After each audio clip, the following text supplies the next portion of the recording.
What's up, everyone? This is Chad Little.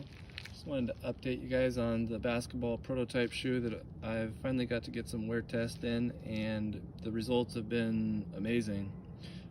Just trying to bridge that gap between your minimal runner that doesn't hold up on the court and your clunky basketball shoe that is overbuilt and does the work for you. So to be able to finally get to this level of on the court in something that's springy and thin, low to the ground, allows my foot to move, function naturally.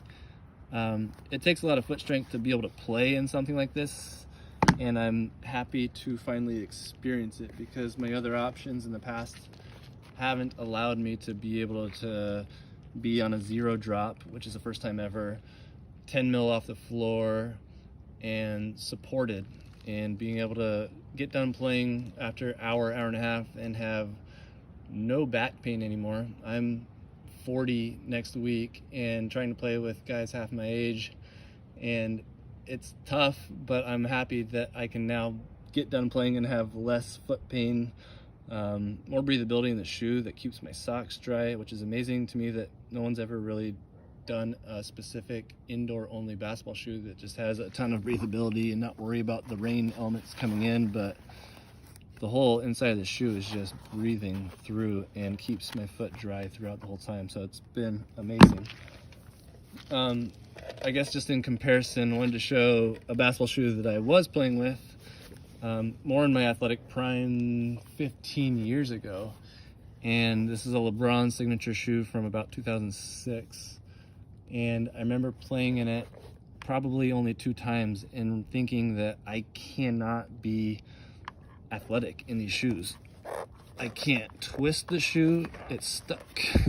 I can't barely even flex the shoe.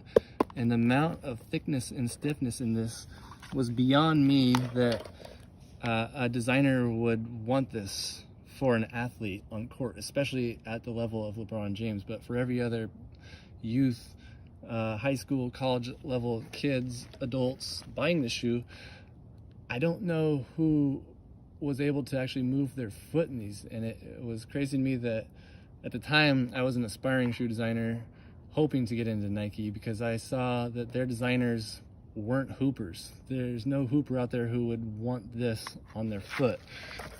And if you just weigh what I was wearing 15 years ago compared to now, 24 ounces, that's 1.5 pounds. That's 3 pounds on your feet versus 13 ounces. I'm about half that weight with these. So just the bounciness that you get on the floor when you're in something lightweight and low to the ground, you just feel more energetic and springy, in my opinion. And going even a little bit further back, this is what I was playing basketball in for like 5 years before that. And it was because it was pretty minimal and low to the ground. It was flexible. My foot could move in the shoe. It wasn't locked in.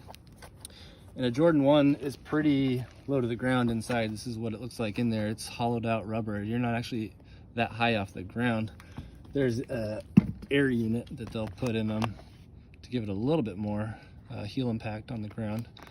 But the whole forefoot is super low to the ground, and to me, that's nice. That's the court feel that I love to have, and the stability that my body kind of needs without thinking I might roll an ankle, because I'm a little lower to the ground. I have a little more sense of where I'm at in space. Interestingly enough, the next signature shoe that they made for Michael Jordan was foam and stacked inside. There's a little cup in there, but he's way higher off the ground than where he was in his rookie season. And this shoe was way less flexible overall.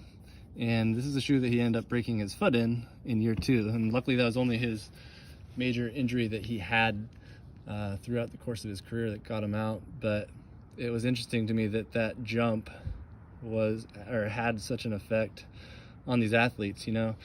I'd be curious to see what LeBron's feet looked like before he started getting into the crappy shoes that they made for him, because he might have had better health before getting into Nikes, but the amount of money that they paid him, it's hard to turn away from and tell them that they're wrong. So, for his own sake, he was receiving shoes that, in my opinion, weren't weren't made for him, weren't made for his future health, weren't made for the longevity of his career. And for us at Code, that's kind of more our focus, is to keep you healthy so you can play longer, be stronger, and feel better about, I guess, your foot and your body and your mechanics and everything at the end of your day when you're done playing, and not feel like you've been beat up. That's all I've got here.